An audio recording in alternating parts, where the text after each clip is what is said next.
Fun and informative podcast all about training working dogs? Look no further than the LWDG Pod Dog. This weekly show is hosted by me, Joanne Perrott, founder of the Ladies Working Dog Group, and I chat to experienced trainers and experts in the field who will give you helpful tips and advice. Whether you're just getting started or you've been working dogs for years, this podcast will have something for you. So pull up a chair, pour yourself a cup of coffee and tune in to LWDG Pod Dog, and let us help you build a better bond with your best friend. Hello and welcome to LWDG Pod Dog. I hope you're all having a fantastic week. This week, our podcast is all about the perfection monster within us and overcoming the pressure of training gun dogs. Joining me for today's podcast is our LWDG mindset coach, Emma Liddell. How are you, Emma? I'm really good. It's quite exciting that we're streaming this live as well as recording it as a podcast, because I've never done this before. So it's interesting that we're talking about perfectionism and I'm doing this for the first time. So it's great. We are absolutely going into new territory with this, because normally the podcast is not a live thing. It's going out live at the moment. The date is the 2nd of March into our group called Let's Get Your Gun Dog Going, and that's fab, and this is nice for them to see, and they're going to see us getting it right and getting it wrong, and hopefully they'll enjoy the topic that we're talking about. So the idea of the topic came around because Emma and I were chatting about, I can't swear on this because we try to keep this a clean podcast, so instead of saying the naughty F word, we're going to call our perfection monster we're talking about tonight duckwit. So duckwit is like literally this sort of perfection monster that's within all of us. But before we talk about duckwit, the perfection monster, we want to talk about what are the 10 points of perfectionism that you think we're all going to recognize in ourselves?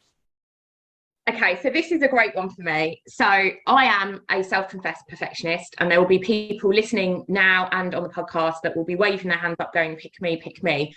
And there's 10 things that I think if people who are sitting here listening, whether you're out walking your dog or driving somewhere or you're just listening live on Facebook now, again, just count them up in your head. I'm not going to ask you for the result. It's not a test. But the first one is all or nothing thinking. So if I've not succeeded at something, I am a failure, and there's no middle ground at all. Kind of consistently believing we have thoughts that we're not good enough. So I'm not working hard enough. I'm not achieving enough. I'm not clever enough. I'm not successful enough. I'm not pretty enough, whatever that might be.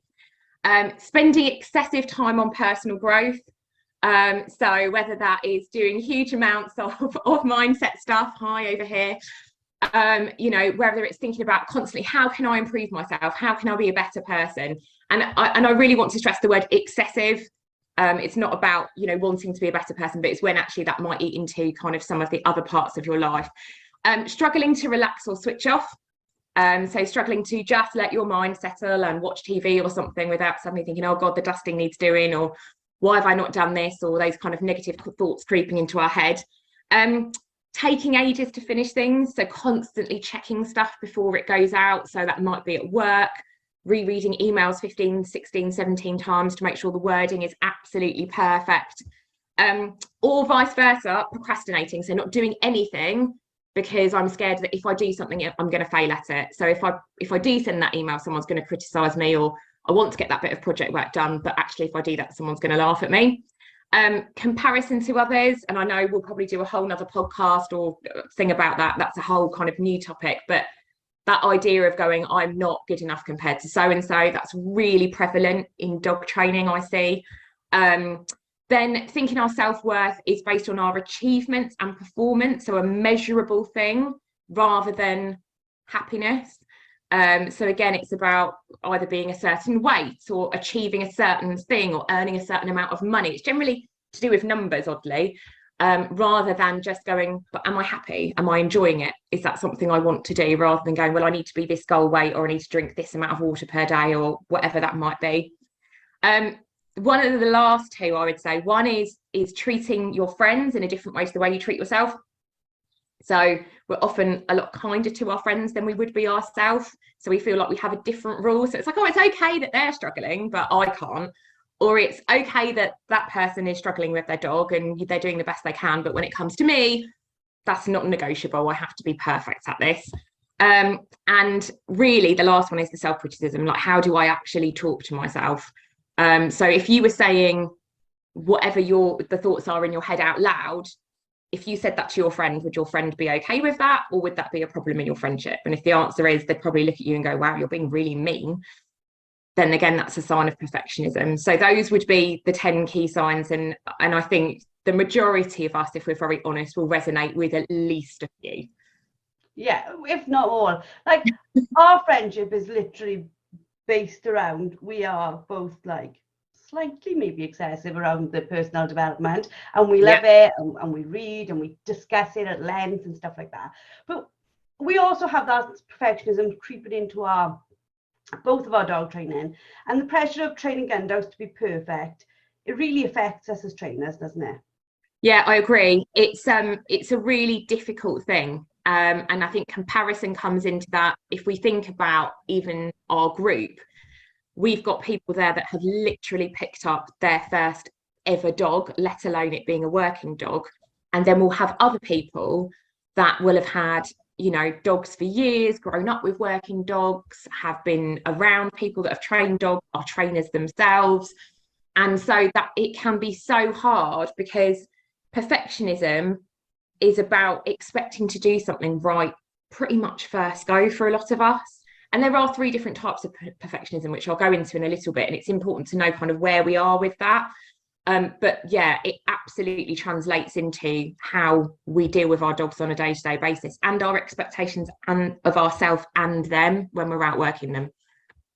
So we've got Duck with the perfection monster in all of us. I got to be really careful how I say that, because if I put it in the front of that one, we're done for. But the perfection monster, we've talked a little bit about where it manifests in dog training, but why is it important for us to recognize when the perfection monster sort of taking over? So not about us doing a good job, but us being like ridiculously critical of ourselves. Yeah, it can be really detrimental to us. And there's loads of research out there which really shows that if we suffer from perfectionism, which is not a clinical condition, it's a trait that we have, it can lead to low self-worth, which can affect every area of our life, and certainly might prevent us from going out and trying new things. It can lead to anxiety, it can lead to feelings of burnout and overwhelm, and it can lead to overall lower life satisfaction levels and social anxiety. And if you think about what we do when we train our dogs, so we often go out and try new things. We often might go and meet new groups of people. We might meet new trainers. We talk about consistency when we train our dogs. All of those things. And if you think about that kind of low self-worth, social anxiety, a lower life satisfaction, that's bound to impact on how we work with our dogs on a day-to-day basis. So it's a really exhausting thing. And it's important to understand that there's different spectrums on it.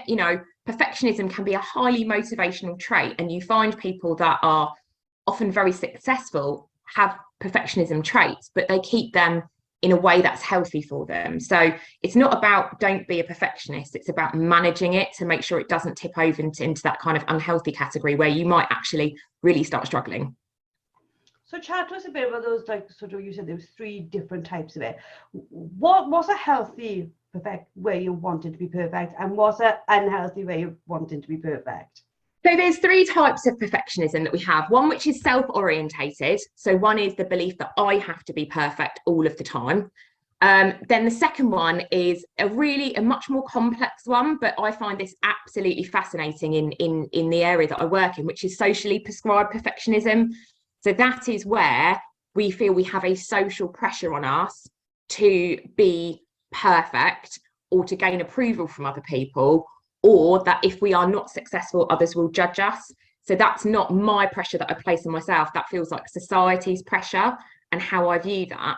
And then the last one, which maybe isn't so relevant for today, is perfectionism, which is other orientated perfectionism, but it is quite related to our dogs. So that's when I expect other people and I evaluate them around me and expect them to meet a certain standard. And so often we have that with our dogs of, I've taught you this, you know how to do this, so you should be able to do it perfectly every time. And if you don't, I don't understand why. And that might be because I'm expecting the dog to be perfect, or because I'm expecting myself to be perfect. I can identify, I'm sure other people can as well, with pretty much all three of those. It's not so much the socially one, but I can see in the way social media can be our best friend. It can join people together.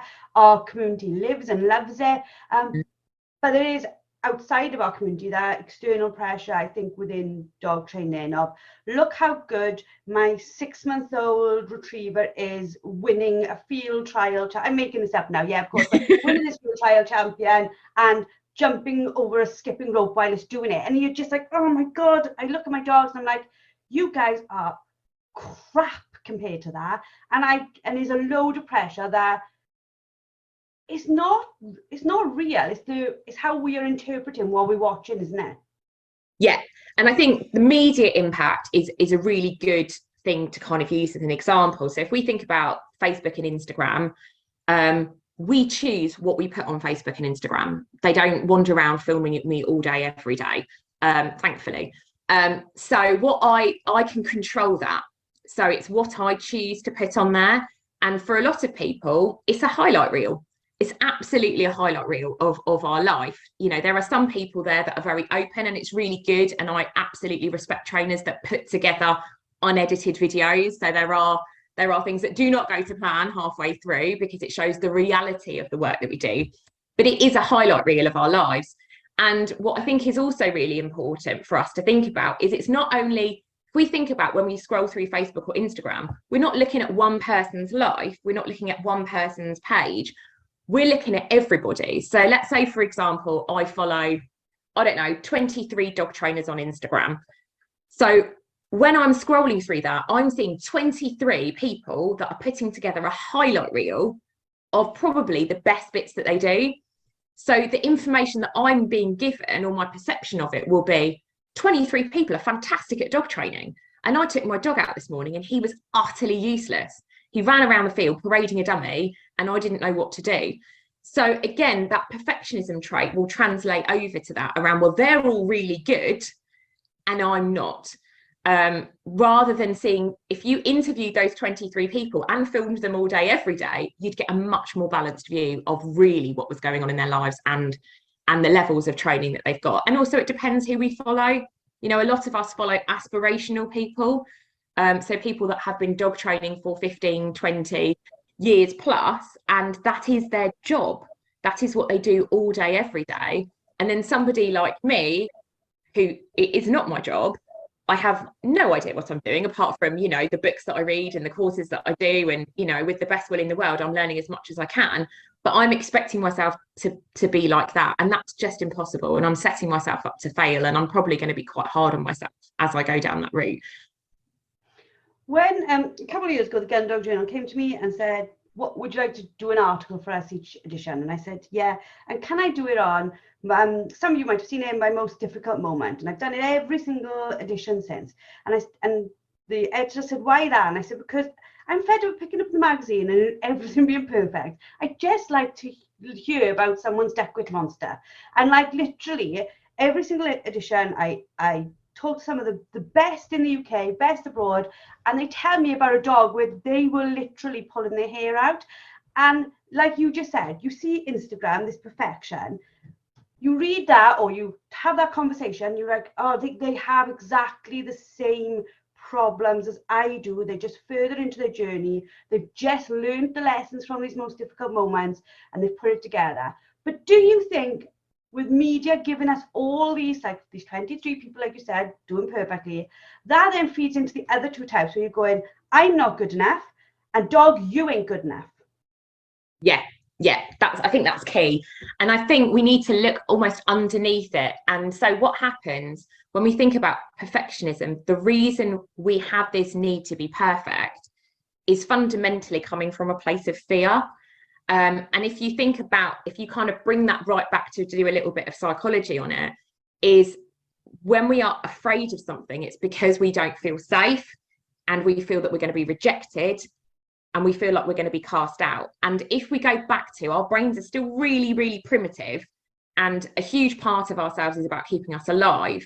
And if you think about our tribe, so if you think about the LWDG as a tribe, of people with similar things, which I think is a great way of describing us, the fear of being rejected from our tribe is very real, because from a fundamental survival basis, if when I was younger, I was rejected from my tribe, I would die because I wouldn't be able to get food, warmth, or shelter.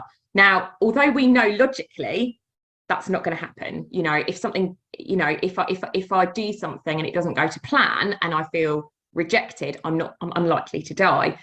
Those same fear feelings still come up, and I bring that into my daily life. So that fear of rejection is so critical, and that's what holds us back from doing things. If I get rejected, I'm not going to try that, because what if I get it wrong? What if people laugh at me? What if I'm rejected? What if I bring up that problem and everyone goes, well, you should know how to do that by now? So that's where that perfectionism comes in, because if I'm perfect, that will never happen. But we also know that perfection is completely unattainable. It's completely unattainable. It's unrealistic. It's unattainable. There is no one out there, you know, even Mary Poppins, she's practically perfect in every way. No one is perfect. I love Mary Poppins. She rocks. But I love the idea and concept of us as a tribe.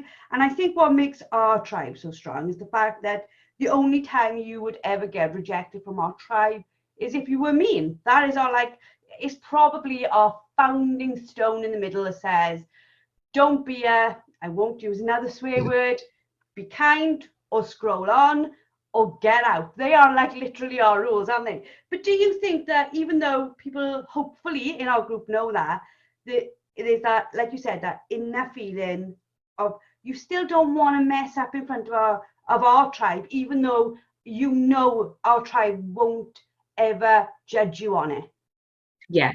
And I think that's such an inherent part of who we are as people, and that can also come from our background and our upbringing, because we were often measured by pass or fail, and whether that was through going to school and achieving a certain grade, whether that was whether we went to university, whether that was what job we did, whether that was how much money we earned, whether it's our relationships with our partners, it's still, there is a standard of expectation that we want people to meet. And if you are afraid of not meeting that standard, you are going to hold yourself back. And that's sometimes the hardest thing. And for me, is pretty much one of the reasons that I love doing the work that I do with you guys, because if it means that one woman is going to go and contact that trainer, is going to try that new thing, is going to book that course, is going to go and have a positive experience, it makes it all worthwhile. Because the more we do it, and I know we've spoken about laying down these strands before, the more we do it and we realise I'm not going to get rejected by my tribe, I am going to be supported. And actually, probably the reality is I'm going to have 100 women behind me going, I feel you, and I've been there, and I might not be there today, but I might be there tomorrow or next week, or I definitely was there 6 weeks ago. That's what binds us together. That's what binds us together. That's what gives us that strength of being able to go, actually, I feel safe to do this, and I don't have to be perfect. You know, I like to share like the experience of it, and many of you will know, who know me well, and some of you might know, like in last August they found my brain tumor had gone back, and like literally since August I have literally been the worst Gundog trainer in the world, and I can put my hand up to that. But what I love is, even though we are a group about gun dog training, there's not been one person in this group when I've said my dog might as well be a pet spaniel, because it isn't seeing a dummy. Like what we've been at once, I think, that I managed since August, as in physically training for hours. I thoroughly enjoyed it, but it's just getting myself out there. But not one person in this group has gone, well, really, you should be the one out gun dog training. You know, this is your group. But do you think knowing that the people around you have got your back regardless just takes that pressure off? Do you know, this sort of perfection monster that may take over, it gives you the chance, if you know people have got your back, to not let it take over. Does that make sense? Yeah, completely. And the idea of you're not alone is so key when we feel vulnerable, when we feel like we're not getting things right. And, you know, Joe, there is nothing wrong with what you're doing with your dogs. They are loved, they are happy, they are healthy. You are not literally the world's worst gun dog trainer. You're a human, as we all are. And and I guess often when I work with clients, it's quite an interesting dynamic because they expect me as a therapist to be perfect. I have the answer to everything. My life is always, and that's completely untrue as well.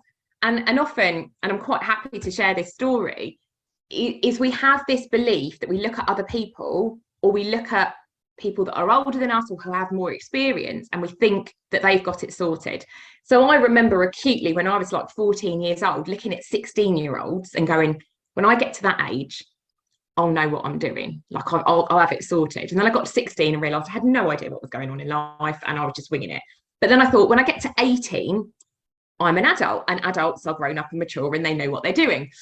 So I got to 18, none the wiser still, no clue. And then I thought, do you know what? University, when I go to university, because then I'm living away from home and I'm going to be an independent and I'll come out as a mature grown up. Well, anyone that knows me knows that didn't happen either. So 21, I was like, yeah, but then I'm getting into real life. I'm out of education now, so I get to be a proper grown up. And I laugh a lot about being a proper grown up.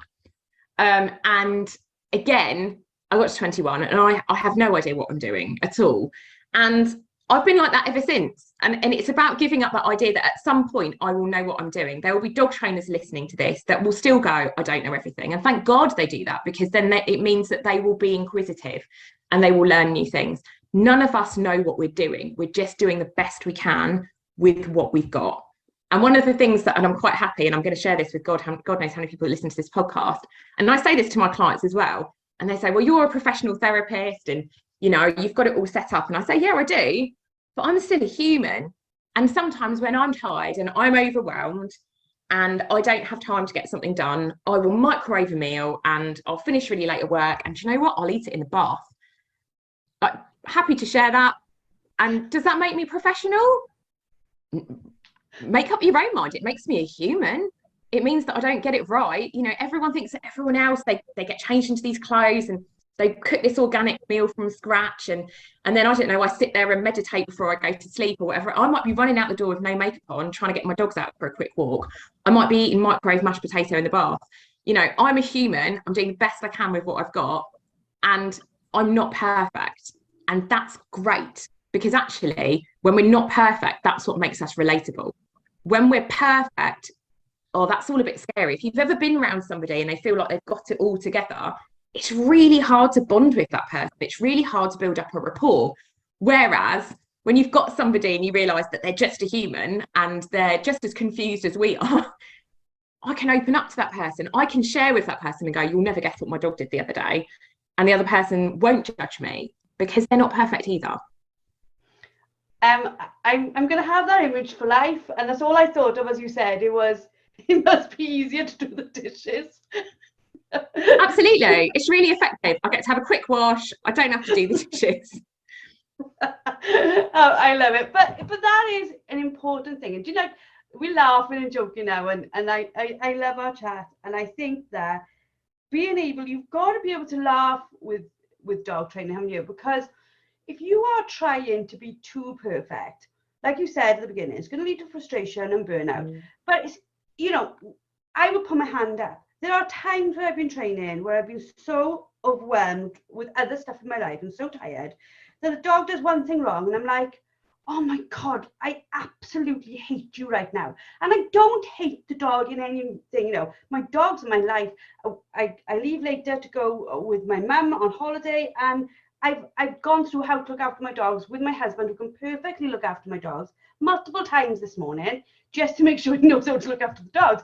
And, you know, we love them to death. But when we are trying to get it so right, and we're not bringing some type of humor into it, some type of chill out fun into it, we're going to drive ourselves mad, aren't we? Yeah, we absolutely are. And I've had the same thing. And I would suggest, if we ever did a poll about how many of us have cried at some point through a training or at the end of a training session, I would expect it to be well up in the 80s.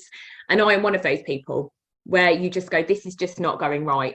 And that largely is about our expectations. It's not about the dog. It's about our expectations. So when I turn up to a training session, I have a plan in my brain, and my expectation is my dog is going to do that plan. if I let go of that expectation, not let go of the plan is really key, otherwise we don't move forward. But if I let go of the expectation, I'm probably not going to be disappointed, and I'm going to be much kinder to myself and the dog. But we have all been there where we've sat there and we've just looked at the dog and gone, what are you doing? Like, why, at what point do you think that is a good idea? And the dog's looking at us, probably with their tongue hanging out with a ridiculously goofy expression on their face, thinking, I'm just really glad that I'm out with you. And we forget that. We forget that because my expectation is my dog's going to do X, Y, and Z, rather than I'm going to spend some really quality time with a little creature that I absolutely adore. And it would be great if it went to plan. It would be great if they did what I'm asking them to do. But actually, I'm never going to get these moments back with my dog. I'm never going to get them back. So actually, it's really important that I get every bit of enjoyment and let go of the expectations as best I can. How? It's a how question. How do I recognize whether my perfectionism is healthy or it is unhealthy? I think it's about being really honest with yourself, about at the end of the day going, I know I have this trait. And at the end of the day, do I feel better or worse? And if the answer is I feel worse, it's probably starting to become problematic for you. If the answer is, do you know what, I've been really motivated today and I've done all these great things and I feel really positive about it and I feel like my life is moving forward in a direction that I want it to, then it's probably quite healthy. It's that idea of, if I feel like I am punishing myself for not meeting a standard, no one wants to feel like that. No one wants to feel like that. And we wouldn't say that to our friends. I wouldn't come to you and you said, do you know what, Emma, you know, Buddy did this or Ella did that. And I would go back to you and go, well, that's just not good enough, is it, Joe? Like, that's not, I wouldn't dream of saying that to you, because why would that even be helpful? However, if I'm not careful, I'll probably quite happily say it to myself. You make a really incredibly valid point there. And it's like, we've talked about it, maybe me and you talked about it loads, and I think we've talked in a podcast, you know, both of us journal. And like, literally sometimes when I sit to the night, and journaling doesn't have to be anything overly amazing, ladies, it can literally, it's just a notebook and it's just like, what did I do well? You know, what can I learn? And it's not positive based, but it's non-judgmental thought. And I literally sometimes think, oh my God, I've got to think of 3 things that I smiled about today. I try to think of it. I think sometimes I'm like, what did I smile about? And I'm thinking, Joe, it's 3 things you've got to remember that you've smiled about. You must have smiled 3 times a day. But we so hold on to everything we did wrong, and we don't even give the acknowledgement to the things that go right. Not even enough acknowledgement that I can remember it at the end of the same day. How can we become people who like embrace the imperfection, overcome this perfection monster? Well, what can we do to make Duckwit duck off? So I imagine Duckwit as Oscar the Grouch from Sesame Street, and the best bit about him is you can slam the lid on him and go, do you know what, I'm not listening to you, you're not very interesting. Because if he was your best friend, would you want to stay friends with him? I certainly wouldn't, because he's quite frankly a pain in my backside and he doesn't say very nice things. So it's about recognizing when he's out and about and he's talking, I can put the lid back on him. I don't need to listen to that. And it's about, there's 3 really good ways of doing it. One is mindfulness. And I think, I mean, we could do a whole nother episode about mindfulness, but it's about understanding that anxiety that we experience is about the future. So anxiety is about, how is my dog going to be tomorrow? And the low mood and negative self-talk is about what's happened in the past. It's been about my last training session. So I might be sitting with both. I might be going, right, I'm going to take my dog out tomorrow and I'm really anxious because he ran off with the dummy and started parading around. And I don't want that to happen again. So I'm already starting to feel a little bit like a failure. And then I'm going to look back and go, yeah, do you know what, Emma, you were terrible because last time that's exactly what happened. Actually, all we've got is the present. All we've got is this present moment right now. And right now, everything is okay. Right now, we're sitting here and we're having a podcast, and hopefully loads of people on Facebook are listening and resonating with what we're saying. And hopefully whoever is listening to this podcast in the future is out walking a dog or driving somewhere or doing something lovely. You are okay right now. And it's important to bring ourselves back to that present moment. The second bit is self-compassion, is about understanding, if I wouldn't judge my friend that way, I shouldn't be judging myself that way. It's not right and it's not healthy for us. And the other bit is speaking to a friend about it, getting another perspective, because our perspective can get quite warped. If we spend enough time doing something, we can convince ourselves that we are utterly useless. If I take my dog out training and he doesn't do what I'm expecting him to do, I can spend ages ruminating over it, thinking about it, catastrophizing it. And I know we're going to do some great events in the future about all of this, which kind of drills down into it a little bit further. But actually, if I speak to a friend and go, do you know what, this happened and I feel really low about it, or I feel like I'm not doing enough, or I feel like I'm not achieving enough, and make it a trusted friend. Make it a trusted friend, not someone who you think is just going to say what you need to hear, but actually what's right for you. And sometimes that friend might say, I think you're being really hard on yourself. Or that friend might say, it's the third time I've heard you say that this week. Actually, do you maybe want to be a little bit kinder to my friend because you're saying really nasty things about her? So, have that self-compassion. We cannot be perfect all of the time, and we should not be perfect all the time. And remind yourself that imperfection makes us relatable. That's what binds us together. It's not our perfections. It's not the fact, we're not a group of ladies that meet up every week or go into the dog and duck and we just show videos about how fantastic our dogs are. And everyone goes, yeah, you're brilliant, Emma. Joe, your dog's fantastic. And then we just basically pat each other all on the back. Actually, what makes the LWDG work and dog and duck and all those other great things is because we all come forward and talk about how not perfect we are and how things are not going to plan, and we support each other through that. That's what binds us together. I love, like, dog duck, ask us anything. I love when people share their problems and we love to help them. I would love for a few more to come on and say, I did well. Because I think one of the things that the women on the whole don't do, like even if I look at our Facebook groups, loads of people share their problems, everyone helps them, non-judgmental way. We have far less like little videos of somebody going, my dog just walked 10 steps to heel and I have worked the last year on that. And I'd love to see more of that, because we're not very good at sharing our wins, are we? No, we're quite happy to tell everyone else well done for theirs, but we're not very good with our own. And a really good example of that, going off topic, but it will make sense in a moment, is when someone compliments us on what we wear and someone goes, oh, that's a really nice dress. We go and go, oh, this old thing, I've had it 12 years and I bought it for 25p from a charity shop. I haven't asked you where you bought it from. I didn't ask how old it is. I just said it's really nice. And we really sometimes struggle without just going, thank you. Thank you. I really like this dress. That's it. We have to almost play it down or disqualify it rather than going, do you know what? Exactly like you said, I got 10 steps forward and my dog was absolutely to heel. And that makes me feel like $1 million today, because I've been working on that for 6 months. And I just want to celebrate that. I just want to celebrate that, because I can guarantee you there will be hundreds of women behind you that want to celebrate that with you. They won't think that you're arrogant. They won't think you're self-centered. They will be really proud. And that's what I think is the important, or one of the important things to take away from this, is coping with perfectionism is about allowing yourself to not be perfect, but also encouraging yourself and showing to others that you're getting glimpses of great that you're super proud of, because that actually gives people, by sharing those things, when I see them shared in the group, I think what the person sharing doesn't realize is by sharing it, they inspired others to think, oh, they've done it, they've managed those 10 steps, I'm going to do it, I can get to 10, and seeing the small victories as actually the really important victories, because the small victories over and over make the huge victories.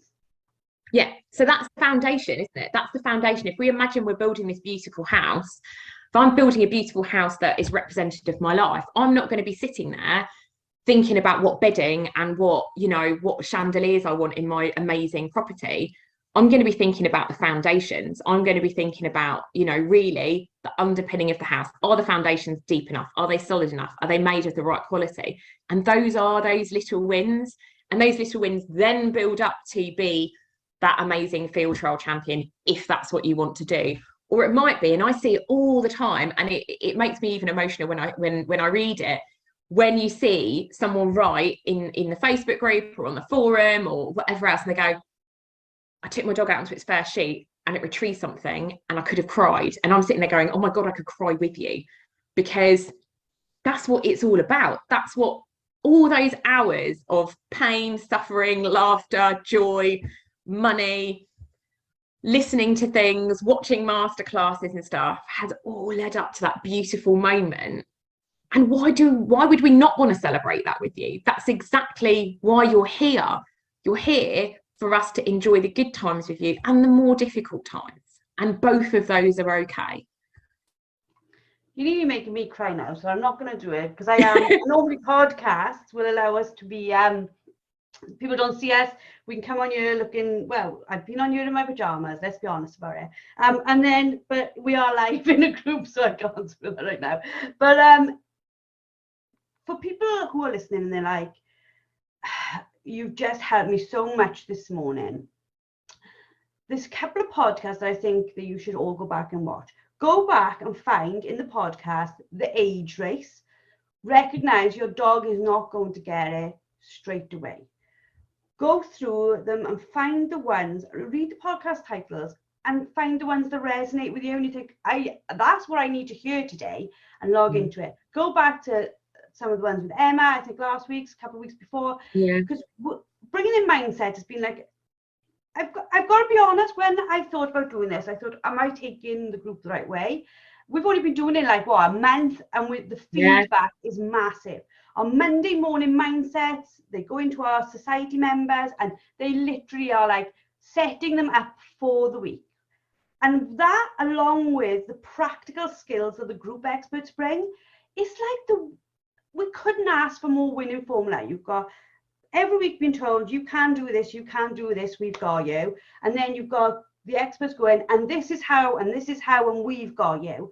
And by putting those two things together, I think you suddenly realize nothing is insurmountable. For people listening on the podcast who are maybe not part of the membership, or might have to go this alone because they don't know if they want to be a member, or they're men, loads of men listen to us, hello men, they can't come in, so sorry guys. What's some of the steps they can take over the next couple of weeks if they're on their own a little bit with this, if they don't have our tribe? What can they do to just keep moving forward? Compassion and talking to other people. You know, okay, we've got men listening in, they can't join our beautiful tribe, but there will be other people out there. There will be other people that you can reach out to. And for me, I have seen so many people, and I think this is why I'm so passionate about this, because of the work I do in private practice, and because of all the posts that I've seen ever since I've joined the LWDG. Finding your tribe and feeling safe to be able to share your wins and your difficulties is massively key. So there is a project, and again, it will make sense in a moment. There's a project many years ago. It's one of the longest running research projects that's ever happened, and it's called the Longevity Project. And it's about what makes people happy and what makes people, you know, feel rewarded in life. And they followed a group of men, two groups of men in America, one from quite a high income, one from quite a low income, and they interviewed them every few years to work out what made them happy, to see whether there was a link between health, whether there was a link between finances, whether there was a link between anything, job status, economic background, anything. And they realised, and this, I think, I can't remember exactly how long the study's been running, but it's over 50 years. It's a really, really long study. The only correlation that they could come up with is our connection with each other. It doesn't matter. The rest of it really doesn't matter. It doesn't matter whether you're married. It doesn't matter whether you're single. It doesn't matter how much you earn. And yes, they all do matter to some form of lifestyle. But when it comes to happiness, and when it comes to that side of it, which is really the aim for all of us in life, it's about connection. It's about connection with each other. And that's why talking to people is so, so key, and sharing those moments with people. And I think there are so many tribes out there that you can join, and most of us are part of different tribes. We've got our own family tribe, we've got our friendship tribe, we might have the LWDG tribe, and we need all those tribes to kind of fulfill our needs. But for us, the biggest focus, certainly for me, is connection. We're going to end this amazing podcast there.